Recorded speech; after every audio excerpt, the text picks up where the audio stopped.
አሳልፈኝ ጌታው። መቼም ያንድ ቀኑ እንዲደገም አፈልግ። የማንጅል ነበል አንገቱን የደፋን አንበሳ እንደ ድመት ቆጠሩት አሉ።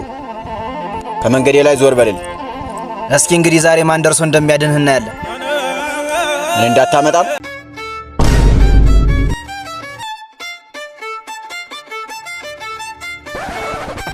እጀሰጠ እንዳትመጣ እጀሰ ወይኔ